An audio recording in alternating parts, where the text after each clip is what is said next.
أشرقت نفسي بنور من فؤادي حينما رددت يا رب العباد وانتشت روحي وصار الدمع يجري. Assalamualaikum warahmatullahi wabarakatuh. Alhamdulillah wassalatu wassalamu ala rasulillah, amma ba'd. Alhamdulillah di pagi hari ini kami sudah sampai ke SMA Negeri 3 Kabupaten Sigi, di mana kami bersama Mu'alaf Center Indonesia Peduli Regional Sulawesi Tengah. Kami bersama Komisi Penanggulangan HIV/AIDS Kabupaten Sigi. Insya Allah di lokasi ini kami akan melakukan penyuluhan edukasi kepada para peserta didik perihal tentang bahayanya pergaulan bebas, bahayanya perkara-perkara yang bisa menyebabkan kita jatuh ke dalam AIDS dan HIV. Barakallahu fiik wa jazakumullahu khairal jaza. Ya ilahi khudh bi qalbi min rashadi في سكون الليل أدعو في سجودي والدجى حولي سواد في سوادي يا رؤوفا يا رحيما يا حليما يا كريما ما لفضلك من نفادي يا سميعا يا مجيبا يا عظيما اهدني يا خالق السبع الشداد اشرقت نفسي بنور من فؤادي حينما رددت يا رب العباد وانتشت روحي وصار الدمع يجري يا إلهي خذ بقلبي من رشادي أشرقت نفسي بنور من فؤادي حينما رددت يا رب العباد. Kemarin seperti kami lakukan di sini bahwa ketika penerimaan siswa baru kami melakukan tes urin, ya, tes urin. Jadi tes urin itu merupakan salah satu langkah preventif yang kami gunakan untuk meminimalisir anak-anak yang pengguna narkoba. Ya. Karena jika anak tersebut terbukti memakai atau menggunakan narkoba, tentunya sekolah juga melakukan langkah-langkah untuk menyelesaikan persoalan itu, ya. Dan pastilah ada kerjasama antara sekolah dengan orang tua murid, ya. Terima kasih. Bismillahirrahmanirrahim. Assalamualaikum warahmatullahi wabarakatuh. Selamat pagi, salam sejahtera bagi kita sekalian. Yang saya hormati Kepala Sekolah SMA Negeri 3 Sigi bersama Wakil Kepala Sekolah dan segenap pengajar atau guru di SMA Negeri 3 Sigi ini yang sempat hadir di tempat ini. Yang saya hormati tentunya dari tim Mu'alaf Center Peduli Indonesia Peduli Regional Sulawesi Tengah bersama seluruh tim yang sempat hadir pada kesempatan yang berbahagia ini, dan tentunya kami dari Komisi Penanggulangan AIDS Kabupaten Sigi juga bersama anggota atau bersama tim. Dan tentunya sebelum kami memberikan informasi, tentunya kita ada perkenalan. Jadi nama saya sudah disebutkan tadi, Asyati Penulele. Saya selaku sekretaris. Jadi dari struktur Komisi Penanggulangan AIDS itu, ketua Komisi Penanggulangan AIDS itu langsung bupati. Jadi bupati, kemudian ketua pelaksana Komisi Penanggulangan AIDS itu wakil bupati. Kemudian kami sebagai sekretaris dan sekaligus sebagai ketua harian ini yang memfasilitasi semua kegiatan koordinasi tentang upaya penanggulangan AIDS dengan lintas sektor dan juga kepada masyarakat dan sebagainya. Itu yang perlu kami sampaikan. Ya, ini sebagai ilustrasi saja kita supaya tahu bahwa data HIV/AIDS di Provinsi Sulawesi Tengah itu sudah berjumlah atau sudah sekitar 3.150 orang yang terinfeksi HIV/AIDS mulai dari ditemukan 2002 sampai saat 2022. Jadi kurang lebih sudah 3.000 yang ada di sekitar kita, dan tentunya sifat daripada kasus HIV ini dia sebagai fenomena gunung es. Jadi sudah ditemukan 3.000, mungkin ada berapa ribu lagi yang belum diketahui, belum ditemukan, karena fenomena es ini satu yang ditemukan itu ada 100 yang tidak terdeteksi. Nah, ini yang harus adik-adik ketahui, bahwa satu muncul tapi ada beberapa yang di sekitar kita ini belum terdeteksi ataupun belum diketahui. Nah, ini yang kita harus upayakan, sehingga gunung es ini yang harus kita lebur supaya bisa ditemukan. Next.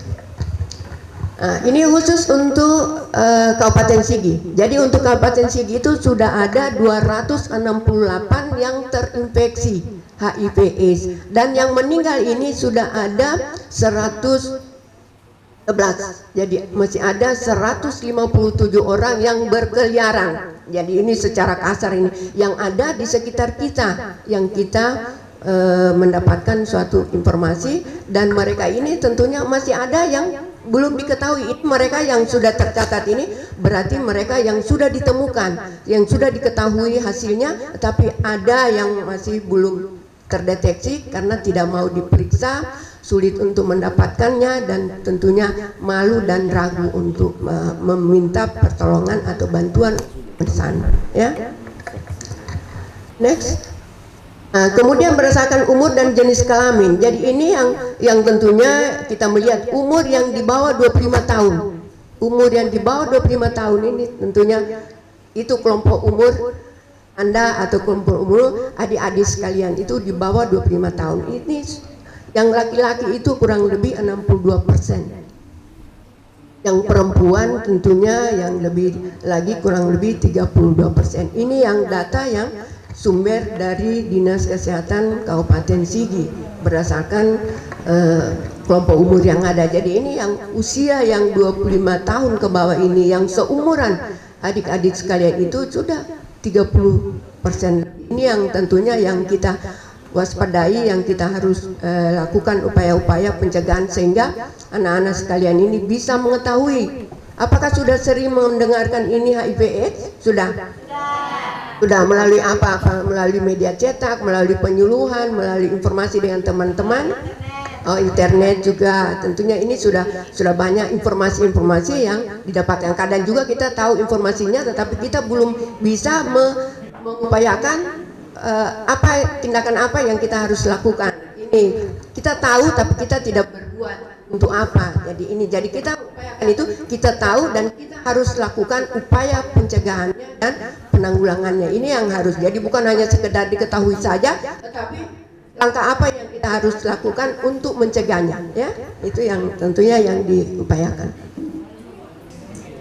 Jadi AIDS itu merupakan singkatan dari Acute Immunodeficiency Syndrome, yaitu kumpulan gejala yang diakibatkan hilangnya tadi sel kekebalan tubuh, karena sudah tidak ada lagi penangkal masuk, sudah ada kuman, sudah ada bakteri dan sebagainya, itu tidak ada lagi kekuatan apa-apa karena sel tubuh atau sel imun oleh orang tersebut itu sudah dirusak, sudah ini oleh virus HIV tadi. Jadi sehingga ada beberapa penyakit seperti penyakit TBC itu kan didukung dengan daya tahan tubuh, yang kemudian penyakit TBC, penyakit apa saja, penyakit gula, penyakit hepatitis dan sebagainya itu sudah bisa timbul karena ini penyakit ini merupakan penyakit yang ada pada saat kondisi tubuh seseorang itu bisa menurun. Kemudian apakah seorang pengidap HIV dapat dikenali secara kasat mata? Siapa yang ini? Jadi kalau orang ada HIV/AIDS ini secara kasat mata ini, oh ini dia sudah kena HIV, bisa tidak? Tidak, tentunya tidak bisa, karena HIV ini harus dilakukan secara cermat melalui pemeriksaan pemeriksaan laboratorium, pemeriksaan darah dan sebagainya. Jadi tidak bisa kita mencas karena gejala ataupun kondisi tubuh daripada orang yang menderita HIV atau AIDS ini tentunya ada penurunan terhadap berat badannya. Kurang lebih 10% menurun berat badan, kemudian ada pada malam hari panas dan dingin, kemudian timbul sariawan yang tidak berkesudahan, kemudian diare juga secara terus menerus, kemudian timbul beberapa ruam-ruam yang ada dalam tubuhnya. Ini, tapi kita belum bisa juga mencas bahwa orang ini sudah terkena HIV AIDS. Harus melalui pemeriksaan laboratorium atau melalui pemeriksaan darah. Ini yang tentunya yang kita harus tahu.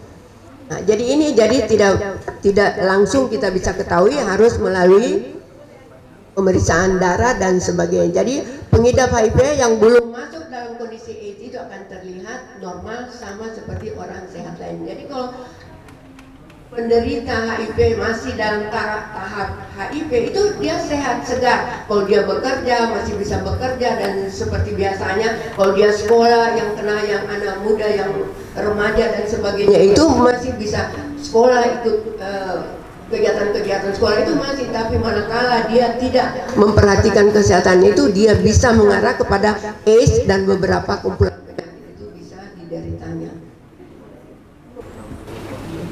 Jadi kalau penderita AIDS ini bisa disembuhkan kalau penderitanya, tapi HIV-nya tidak bisa hilang. Kalau misalnya dia menderita TBC itu bisa disembuhkan dengan minum obat sepanjang 6 bulan dengan rutin. Kemudian kalau dia penyakit kuning atau hepatitis itu masih bisa disembuhkan, dicegah dan sebagainya. Tetapi kalau HIV tidak bisa. Tapi kalau dia mengarah kepada AIDS, ada beberapa penyakit yang ada di deritanya itu masih bisa disembuhkan. Next. Jadi bagaimana cara untuk mengetahui kita terinfeksi HIV atau tidak? Bagaimana caranya kita tadi yang sudah kita ini tentunya melalui pemeriksaan laboratorium. Ya, jadi ini dengan melakukan tes HIV atau tes darah untuk HIV. Jadi tes HIV ini termasuk bagian dari pemeriksaan laboratorium darah. Jadi ini yang jadi untuk mengetahuinya itu kita harus melakukan pemeriksaan darah, pemeriksaan laboratorium, apakah itu bisa diperoleh di rumah sakit, di klinik ataupun di tempat-tempat yang sudah ditunjuk sebagai pelayanan HIV/AIDS. Ini yang harus kita ketahui. Kemudian stop miras, jadi minuman menyebabkan kematian, merusak fungsi hati, merusak otak, menggangguan psikiater dan sebagainya. Kita sudah banyak di media-media sosial ataupun di televisi kita lihat bahwa berapa banyak pemuda yang masa depannya direnggut oleh oplosan miras. Banyak kan? Minum miras, dioplos, pakai apa, akhirnya dead. Nah, itu yang harus dipahami. Masa depan Anda masih panjang, orang tua berharap Anda menjadi orang sukses, tapi ada kekecewaan orang tua kalau Anda melakukan hal yang tidak diinginkan, yaitu HIV/AIDS jauhi. Jadi kalau orang sudah terinfeksi HIV itu tidak perlu dijauhi, tidak perlu ada diskriminasi kepada mereka, tetapi kita harus rangkul supaya dia ada motivasi untuk bisa berkarya kembali, supaya dia bisa untuk merasa bahwa dia masih bermanfaat, masih bisa ada orang di sekitarnya peduli sama dia. Karena kebanyakan orang yang sudah diketahui terinfeksi HIV ini sudah dikucilkan oleh masyarakat. Kadang mereka diunsingkan kepada tempat-tempat yang tidak ada keluarga. Ini yang tidak boleh. Jadi kalau ada orang yang terinfeksi HIV yang diketahui oleh tetangga dan sebagainya itu jangan dilakukan diskriminasi. Mereka harus diajak cerita, diberikan mereka semangat agar mereka tetap mau melaksanakan suatu pengobatan yang bisa menekan jumlah virus yang ada di dalam tubuhnya. Jadi orangnya tidak perlu kita jauhi, tidak perlu kita takuti, yang virusnya yang kita hindari jangan sampai tertular kepada kita. Next. Terima kasih. Jadi itulah beberapa hal informasi yang kami sampaikan kepada adik-adik sekalian. Semoga apa yang Ibu sampaikan ini bisa dicerna, bisa dipahami dan sebagainya. Dan kalau masih ada yang masih belum jelas, terima kasih. Assalamualaikum warahmatullahi wabarakatuh.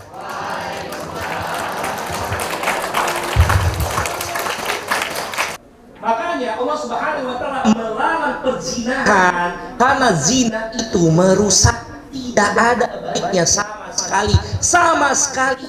Dan di antara pintu untuk menuju zina, pacaran.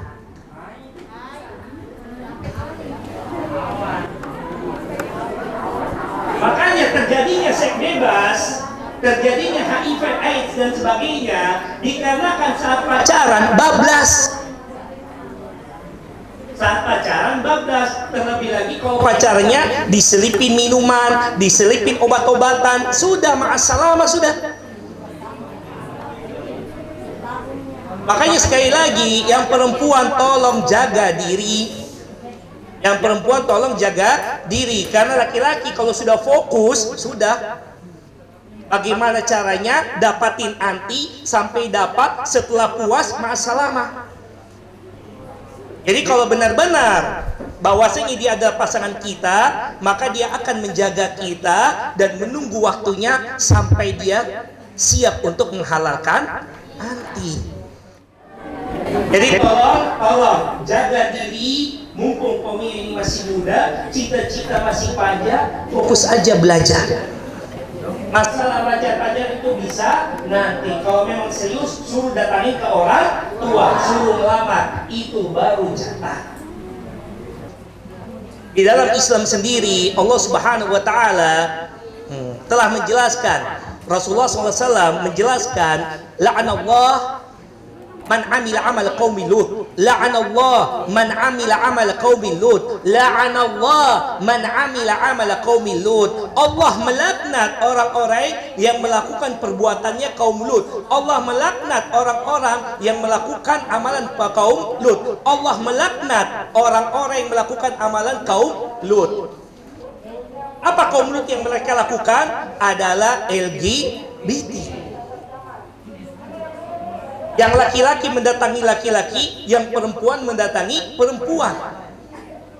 Dan subhanallah, tadi disinggung bahwasanya di antara penyebab terjadinya HIV, di mana bila mana pasangan tersebut berhubungan melewati anus. Di mana para ulama menjelaskan kaum Lut dahulunya mereka awal-awal mendatangi pasangannya itu dari anus.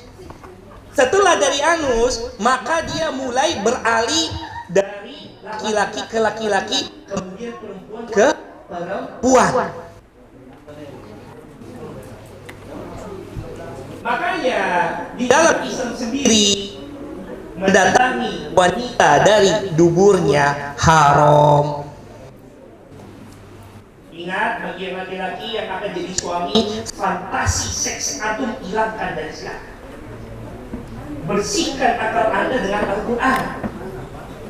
Jangan tergoda dengan pemikiran-pemikiran barat yang tidak ada agamanya, mengajarkan untuk mendatangi wanita dari mana saja. Waliyadzubillah. Allah telah menciptakan tempat yang terbaik untuk kita berhubungan dengan pasangan kita. Jangan cari tempat yang lain. Jangan sampai cari tempat yang lain yang diharamkan oleh Allah Subhanahu wa taala. Jangan.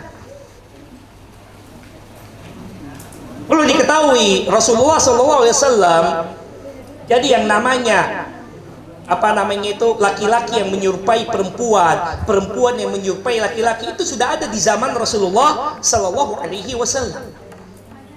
Makanya Rasulullah SAW menjelaskan, diriwayatkan, la'ana Rasulullah sallallahu alaihi wasallam al-mukhannathin minar rijal wal mutarajjilat minan nisa. Sesungguhnya Rasulullah sallallahu alaihi wasallam melaknat laki-laki yang menyerupai wanita dan perempuan yang menyerupai laki-laki. Ini dilaknat oleh Rasulullah sallallahu alaihi wasallam. Nah, bila mana kita mengaku saya umatnya Rasulullah, saya sayang Rasulullah, saya cinta Rasulullah, tapi justru kita pelakunya, wah, ini salah besar. Ini tidak benar.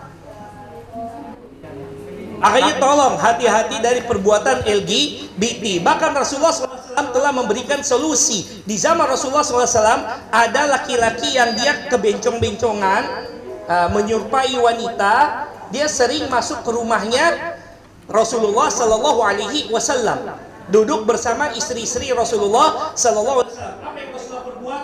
Usir ini orang. Karena ketahuilah, saat perbuatan buruk kita biarkan, tidak kita jelaskan bahwasanya ini perbuatan yang salah, maka dia akan terus terjerumus. Maka jangan sampai kita merasa ridho atau merasa rela saat ada orang yang berbuat, laki-laki pakai make up, pakai daster dan sebagainya, atau perempuan pakai pakaian laki-laki dan sebagainya. Kita jangan rela. Kita harus tegur bahwa itu perbuatan yang salah, tidak dibenarkan di dalam agama. Baik secara moral itu pun tidak dibenarkan. Jadi tolong berhati-hatilah dari yang namanya LGBT.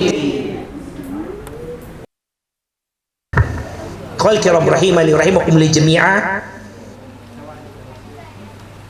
Bagi adik-adik yang masih memiliki waktu, masih punya semangat tinggi, cita-cita yang tinggi, bukan perkara yang mustahil. Alhamdulillah, alhamdulillah, nikmat dari Allah. Saya pun dapat sekolah keluar Jawa, dan dari Jawa lanjut ke luar negeri, itu semua beasiswa. Jadi bukan perkara mustahil. Sekali lagi, saya orang Palu, tinggal di Perumnas Balaroa, dari keluarga yang bukan kaya raya, enggak, dari keluarga yang ekonomi biasa saja. Alhamdulillah. Artinya, bila mana saya bisa mendapatkan kesempatan tersebut, kesempatan juga terbuka bagi antum semuanya. Dengan kata lain, jangan rusak masa depan Anda gara-gara permasalahan zina, LGBT, narkoba dan minuman keras. Jangan. Apalagi kalau sampai sudah terkena HIV AIDS. Ini perkara yang luar biasa, imbas pada masa depan kita. Itu aja dari saya. Rasa cukup. Aku qouli hadza, subhanakallahumma wa bihamdik, nasyhadu an la ilaha illa anta, nastaghfiruka wa natubu ilaik. Walhamdulillahirabbil alamin. Tsumma assalamu alaikum warahmatullahi